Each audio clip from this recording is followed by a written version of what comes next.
قرآن میگه یدنین علیهن من جلابیبهن، از چادرای خود سری خود آویزان کنه، نزدیک کنه. تو را میگم برادری مسلمانم، تو را بالله قسم زنید که در دفتر میره جلباب داره، چادر کلان داره، دخترید که در مکتب میره پتون در جانش است یا جلباب در جانش است، تو خود مؤمن میگی؟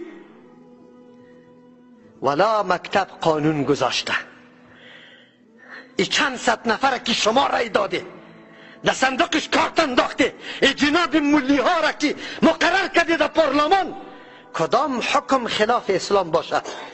مکتب ما مکتب مسلمان است یا مکتب کفار است؟ مکتب غرب است یا مکتب مسلمان؟ در سرزمین اسلام است یا در سرزمین کفر؟ در کدامش است؟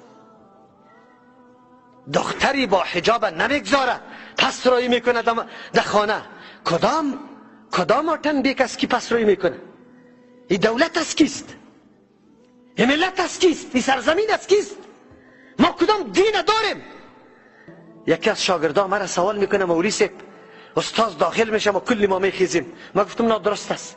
استاد بگوی دلیل بر ما شریعت، ما پابند دین هستیم، ما مسلمان هستیم، او امری را در اینجا انجام میدیم که دین ما بر ما اجازه میده. اگر دین اجازه نمیده تو استاد سر ما حق نداری. لا طاعت لمخلوق فی معصیت الخالق. ما آهسته آهسته کلی چیز حیثیت و آبرو و همه چیزی خدا دین خدا از دست دادیم. یک معلم مردم مکلف به این میسازه برای ما قیام کنه که داخل شدیم دستن کلگی تیار سید استاد شوی. مرتبه تو از پیغمبر بالاست، مرتبه تو از صحابی بالاست، تو مسلمان هستی، این را برای خود جایز میدانی؟ نماز خوانده نمیشه. چرا خوانده نمیشه؟ ولا در تیم نماز ساعت درسی داریم. مملکت اسلامی در تیم نماز ساعت درسی می داشته باشه؟ در تیم نماز کار می باشه؟ ای بالله قسم شما خوب یاد داشته باشه کدامتان در سروبی قطع آلمانیا کار کرده؟ آلمانیا اعلان کرد که پیشین رسید گفت ساعت نماز است، گفت بری عبادت تا نبکنه.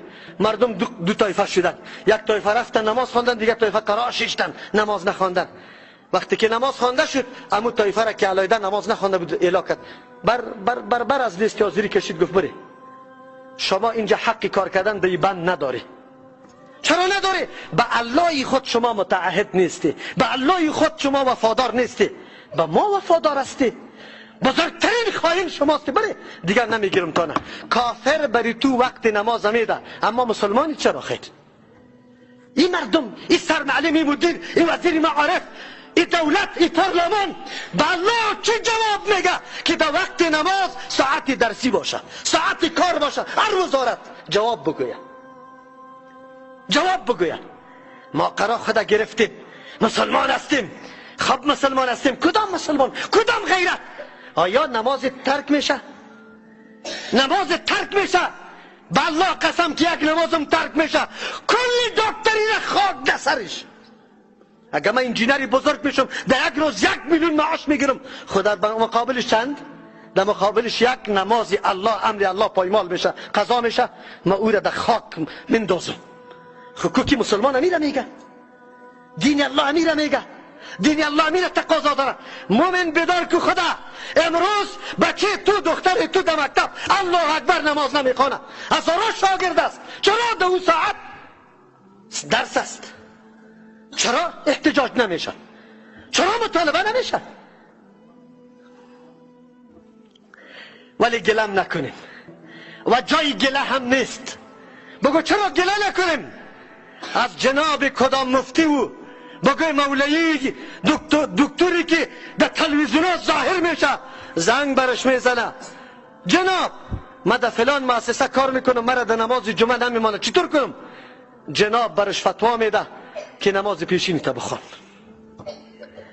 مفتی صاحب، مولوی صاحب، مولا صاحب، آقا صاحب، دکتر صاحب، این فتوا را کی برات جایز کرده که در نماز جمعه پروا نداره؟ کار میکنی اونجا در مملکت اسلامی او تو از نماز جمعه منع میکنه؟ خود تو نماز پیشینی تا بخوان. اگر تو واقعا فقه خود خوانده باشی، افسوس که فقه هم نخوانده. در فقه اعذاری که نماز جمعه را ترک میکنه کدام است؟ تو امی عذرم برام بیار که در مؤسسه کار میکردی تو را نمیمون پیشینیت را بخوان. امی عذرم در فقه برای من نشان بده که من بفهم که تو مذهبیستی، من بفهم که تو فقه را میدانی. این دین است، این دین است. دختری ما تو پتلون کده میره.